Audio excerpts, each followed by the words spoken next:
Welcome to our casting of Get a Sign. I'm Chief Master Sergeant Dan Connor, your Command Senior Enlisted Leader, Oregon. This podcast is an effort to provide our Oregon National Guard service members, past and present, along with all citizens of the state, a sign from me and the Adjutant General's office before you step into the metaphoric batter's box. I plan to discuss with you pressing issues that are upon our enlisted service, as well as sharing interviews with some of our great citizen soldiers and airmen to gain insight and share best practices. So turn up your listening device and join me for what I hope is an educational and valuable few minutes.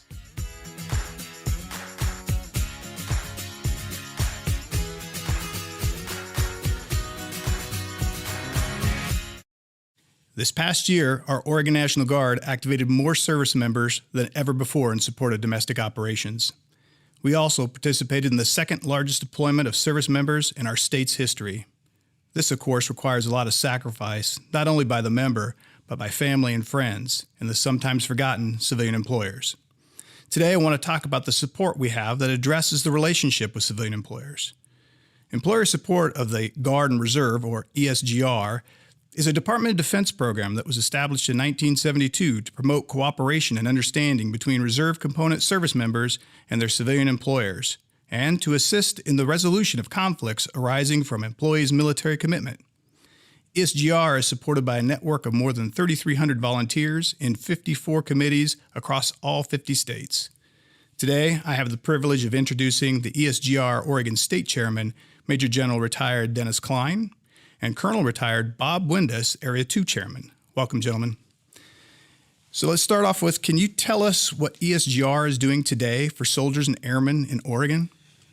Good question, Chief. And first off, I think we need to start with what is USERRA. And USERRA is short for the Uniformed Services Employment and Reemployment Rights Act, which was drafted in 1994. It is a federal statute that protects service member and veteran employment rights. Uniformed Services Employment and Reemployment Rights Act protects you, the service member, and the basic tenets of USERRA are service members must be treated similarly to non-military employees in the workplace. Very important. Congress's intent was to ensure service members are not penalized by civilian employers because of their military duty. You or any veteran may not be discriminated because of military service. You must be allowed leave to attend drills as well as other military service. For instance, annual training. Your employer must reinstate you when you return from service. And a little later on, we'll talk about what the requirements are based on how long you're gone. You retain seniority and status that you would have attained if you hadn't been serving in the military. You retain all benefits like pay, vacation, health coverage, as well as pension plans. Pensions or retirement plans remain intact as if you had not been serving. If you were disabled during your active duty deployment, retraining or reasonable accommodation must be provided by your employer. You also may not be terminated because of your service, except for cause. You have key responsibilities to be afforded rights under USERRA. You must provide prior notice to your employer that you will be performing military service. Notice may be verbal or in writing. We encourage you to give notice as early as possible in writing. That is your best protection. A written record is valuable if a conflict comes up later. You are employed by a civilian employer. Your extended active duty military service must have been performed under honorable conditions. Cumulative military service does not exceed more than 5 cumulative years with the employer. There are exceptions to the types of service that apply in this case. For most service members, it is unlikely it applies. After performing your military service, you must timely report to work. The timing is based upon period of service. For 1 to 30 days of service, you must report back to work on the next scheduled work shift after your travel home and 8 hours of rest. 31 to 180 days of service, you must submit an application for reemployment within 14 days after release from the period of active service. 181 days or more of service, you must submit an application for reemployment within 90 days after release from the period of your active service. There are other things that you also need to remember. While you're entitled to use any portion of the time applied up to the maximum time allowed, you should coordinate your date of return with your employer. We can't emphasize enough communicating with your employer and letting them know, what's going on with you. How long is your deployment? When will you be back? Though not required, you should submit your application for reemployment in writing.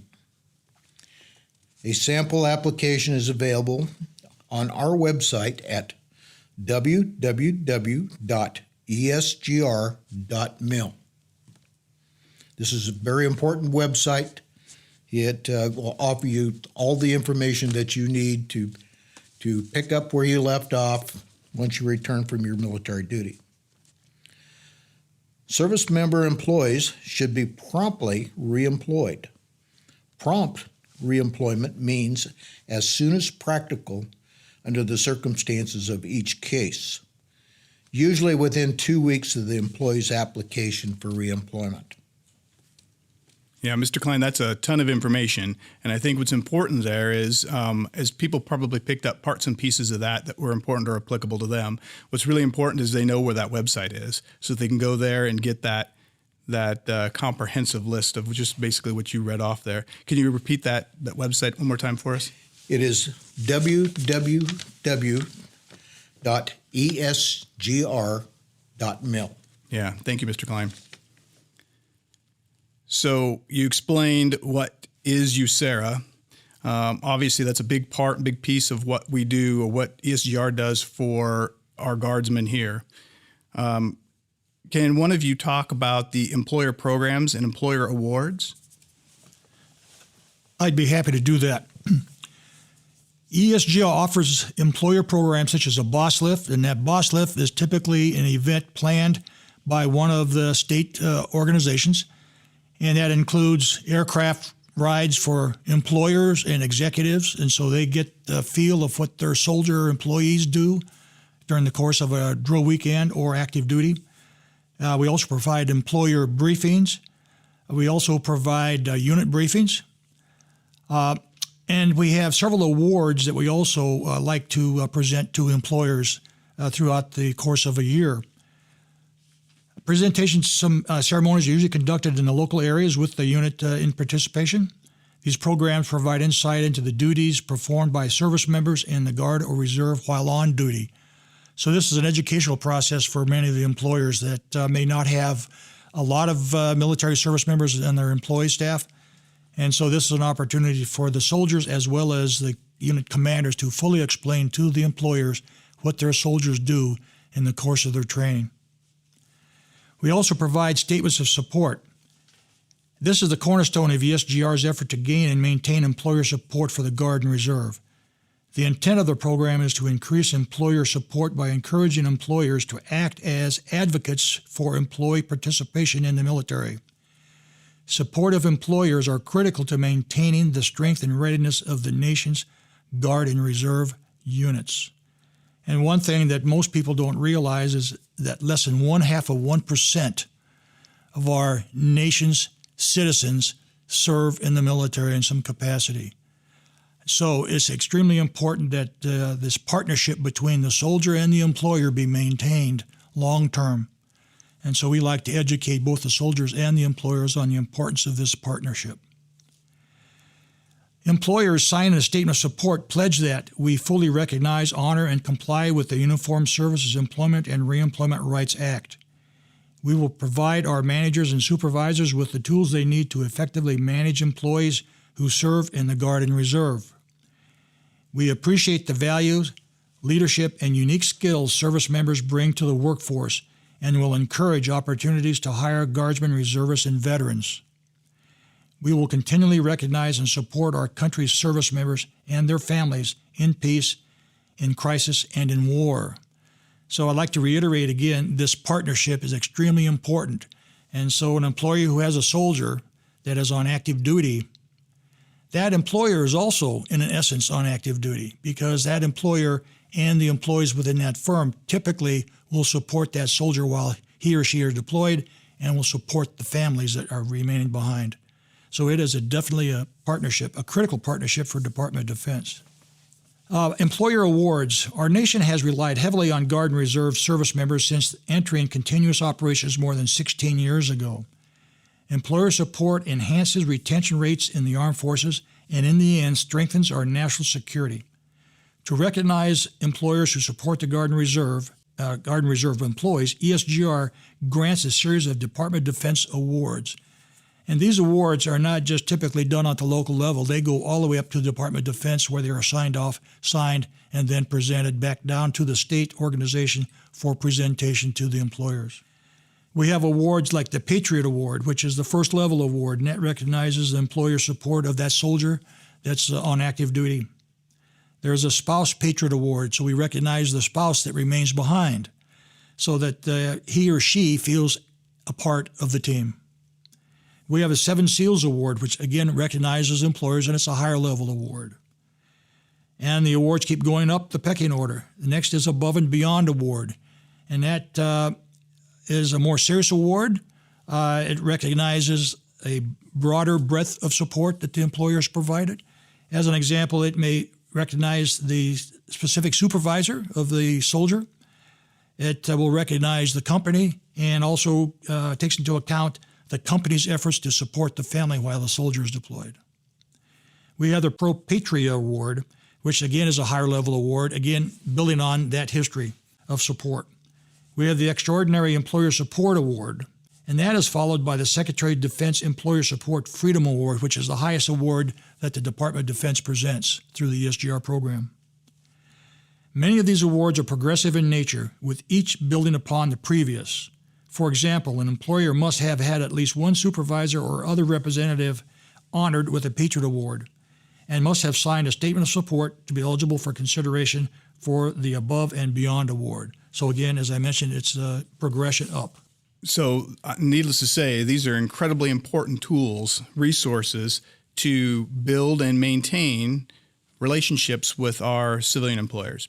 So part of this is obviously we want to encourage our service members to build those relationships with their employers early in their career, and utilizing these tools, these awards and these programs to do that could be very beneficial. So yeah, thank you very much. We appreciate that. I realize that we're not a employment agency. The ESGR is not an employment agency, but can I ask what proactive outreach is there to potential employers that informs them of the value of a service member and what that service member might bring to the table? Well, there's a number of things that we do, Chief, that highlights service members' value to every employer. In fact, that's part of the mission statement for ESGR, is that we want to make sure that all employers, whether they're private, public, that they honor the service and respect the service of the service members that are their employers. A lot of the things we do in the past, now we currently are under the coronavirus restrictions, which says that we can't do any face-to-face presentations or put on any type of events. Now, we hope that that'll be over before long, and then we can get back into a lot of the events that we used to do, like boss lifts. We've had an annual boss lift out at Pang for years, where we bring employers in and we take them for a ride on a tanker. And they get to get up in that tanker, and then fighters come in to be refueled, and As they return, there's nothing but big smiles on all their faces for having observed that. We've also taken employers to various training sites. Gowan Field in Idaho, the 3rd of the 116th Cab over there, normally has at least one event a year where we go around with helicopters and pick up employers at various locations where their battalion has units, and take them over to Gowan Field, and they get to watch weapons qualification on all their armored vehicles. In a lot of cases, in years past, that's been an overnight event, and they get to stay there in the barracks there at Gowan Field and experience the same type of food that the soldier does. So it's a great event. You may have a unit at a particular armory that wants to have a breakfast with the boss, in which case we would ask them to nominate employers that from members of the unit, and we would invite them into the facility and have a breakfast meeting with them, and we can do this with lunches as well. And what we do then is provide them with briefings and tell them about what the soldiers or airmen do in that particular unit, as well as explain to them ESGR. Yeah, I hope people can see that how, visualize how what the value that might bring to that relationship that you would have with your employer if you had your boss come in and get to meet your commander and have breakfast with the commander and talk about what the mission is and what part that you as the soldier or the airman play in that mission, and so that civilian employer understands what your role is. I've had the privilege of participating in the boss lifts at the Portland International Guard Base, and it has always been a well-received event, a very large event, and I've never seen an employer walk out of there without a smile on their face and a new understanding of what the roles and responsibilities are of the airmen that serve out at Pang.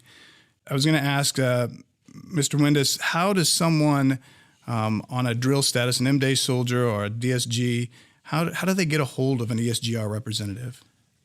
Typically, we have in all of our armed forces facilities, we have a team, an area chair, and of course we plaster the building with information, brochures, cards, contact cards, business cards, and so the soldier always knows where they can reach out to an ESGR volunteer. We also express that information to all the leadership, the NCOs and the commanders, that we are easily reachable, and we post on bulletin boards, typically a photograph of the ESGR volunteer in their business card. Typically, during the course of a drill weekend, the areas will have a team or a person at the drill facility where they are reachable, for the entire day of the drill or the entire weekend. And that's what we typically do here at the 41st AFRC. We'll have a team of 8 people, and we have the office staff during the course of the drill weekend. So we are reachable, we're approachable. We get phone calls at home, we get emails at home from soldiers that have questions about ESGR program. We get questions about job issues that if they turn into a case, then we refer those to our ombudsman, who then works the legal aspects of that particular complaint about employment.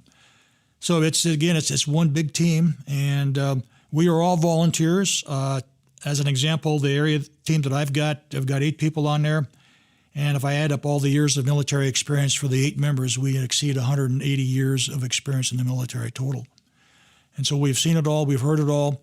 We know the resources that exist in the system to help the soldiers. So while we focus on the ESGR activities, there are so many other things that come down the pike. Again, we're a resource with 180 years of experience. We know the resources out there in this community, and so we can direct these soldiers to other places for help.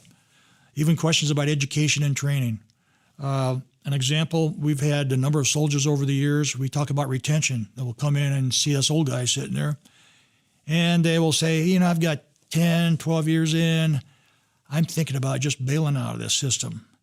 And that's when we sit them down and we have a little educational session, and we talk about the benefits of staying in the service. And so I think that we, even though it's not in our lane exactly, we help on retention and recruiting. I know for myself and others on my team, we've also helped recruiters by bringing young kids in here that we think would make good soldiers and direct them to the right resource. And so we do a lot of different things. So that's part of the joy about being a volunteer is that we're able to, mentor and guide our service members. And that's why I've been with the program now for 14 years, I think now. And it's enjoyable. You feel a sense of accomplishment. And with the employers, we like to educate the employers. And one of the things that we impart on employers is, and I've gotten this from feedback from employers, when we start talking about their workforce, employers are not always necessarily happy with their recruits. The light has finally come on that they can hire a veteran or a currently serving Guard or Reserve member, and they will get the skills right there in that one package. A kid hired out of high school or out of college that has no leadership training, no time management skills, no can-do attitude.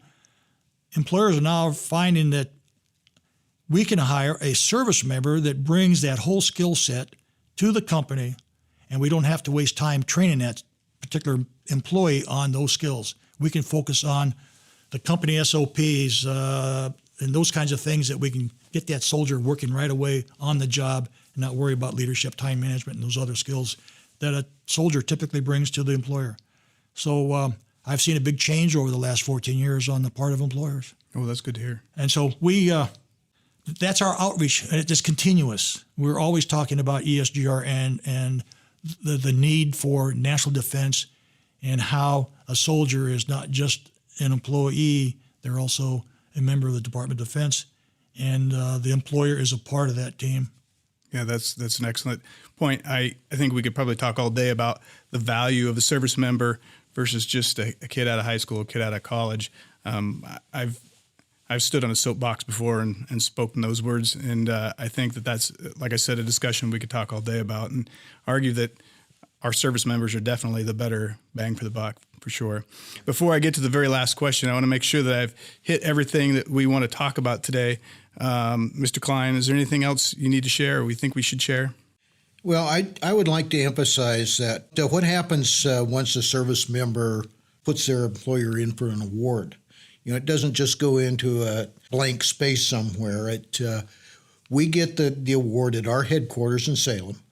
And what we like to do is to contact a service member that submitted their employer for the award and let them know that the award is in.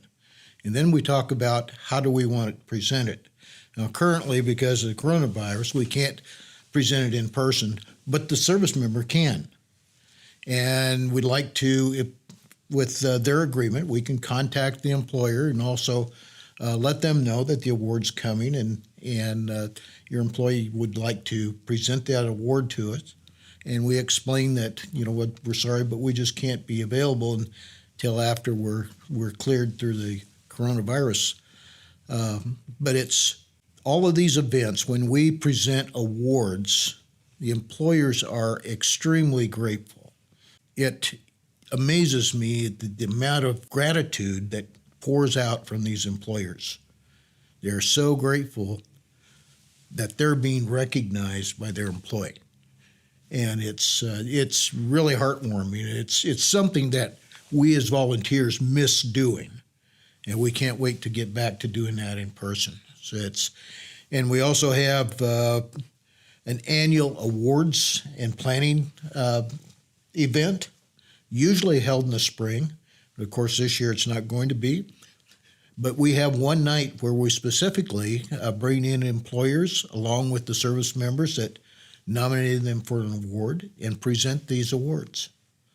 And we turn it into a really big deal, and everyone enjoys it. Yeah, I think it really should be a big deal. On the other side of that coin, I think that our employers out there really appreciate the education that they gain when they go to these units and they get to see or hear about really what their employee, what the value that employee adds to the military, adds to our Department of Defense, and it adds a certain level of pride to that employer who says, look, my employee is also a member of the Department of Defense, and this is the cog that they play, this is the part that they play, and how important it is. I think that's also very valuable. Yeah. Mr. Wendis, before we end, you have anything else you need to share? Just one thing, and it's an expression called twice the citizen. So that is your typical service member. They're a citizen in the community, and they're a service member. So it's an important relationship to keep in mind that you're not just Uncle Sam's, but you're the employers. So that's why I keep talking about partnership when I talk to soldiers and employers, that you guys work together and make this work, and they do. And as the general mentioned, employers, when they get presented an award like this, they are extremely pleased and appreciative of the fact that they have been recognized by the soldier for the help that they've provided that soldier, but also by the Department of Defense, that they're being recognized for their contributions to the national defense. And that I think that goes a long way to continue the support that we are now seeing from our communities. Yeah, I like twice the citizen. I'll probably use that line. So before we wrap it up here, I'll ask this last question. How can someone become a volunteer? Do we need volunteers in ESGR? We're always looking for volunteers. Yet currently we have a little over, I think last count was 83 volunteers, and that's statewide. And we have 8 areas and area chiefs out there that take care of their areas. So we are all over the state of Oregon. But there is always a need for more volunteers. We don't have a set number of hours that a volunteer has to put in every year, but we have some volunteers that, they may only be able to contribute, 5 or 6 hours a year. That's fine. So we're always looking for those volunteers that, that can provide more. All they need to do is to either contact one of their local ESGR reps or give us a call, and we can get them set up. They need to call in and talk with Cecil. Cecil is the man that takes care of getting them signed up as a volunteer, and we get them assigned as into an area and get them hooked up with their area chair. What type of personality do you want to see in your volunteers? Well, typically, a personality that's outgoing, people that a people person. People person, yeah. And it's not everyone is a retired military or has served in the military. We have a handful that have not served. They just want to do something to assist and be patriotic. And so military service isn't a requirement. You mentioned Cecil Owens. Who's Cecil Owens, and how do we get a hold of him? Okay, Cecil Owens, he is our volunteer support technician. He is a full-time contract employee to ESGR. And he can be reached at 503-584-3442 or through our ESGR website. Great. General Klein mentioned we like volunteers. We get a lot of retired service members or ex-military that volunteer. And we've had a number of private business owners or employees, executives, that have volunteered. That brings a new perspective to the team when we have strictly a business person on the team. And they are better able sometimes to understand some employee issues that we need to be familiar with. A lot of times, or I shouldn't say a lot of times, but sometimes the misunderstanding might be on the soldier's part and not the employer's part. And so having an employer on the team, we get the better perspective. An example, I've got 2 civilians on my team that have never served. However, the National Guard has stolen one of them, and that young person has decided to join the National Guard, is now gone through basic training, and is about to start OCS. So we have somebody that's got the ESGR training now in the tent with the National Guard. So that's going to be helpful for us. But we take all comers that are willing to volunteer and provide some of their expertise in the employment area or the military side. That's great news. And we also provide training to the new volunteers. We don't just throw them out into the public to Sure. try and talk about ESGR. Sure. That's good. So I think the bottom line is today, as I wrap this up, is that it's important that service members understand what's the key to success will be to build that relationship with your employer early on, as early as you possibly can. And ESGR is a tool, is a group of volunteers that are equipped to help you build and maintain that relationship with your employer. And I would add the key to that is communication, continuous communication with your supervisor and your employer. Always keep them in the loop on what's happening, and that will solve a lot of issues and questions that may come up about an extended period of active duty. All right, with that, I'd like to close the book on this episode of Get a Sign. Thank you.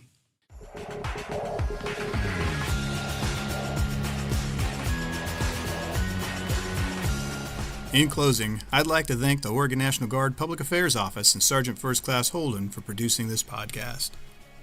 Never forget, every soldier, every airman, a leader. This is Chief Connor signing off.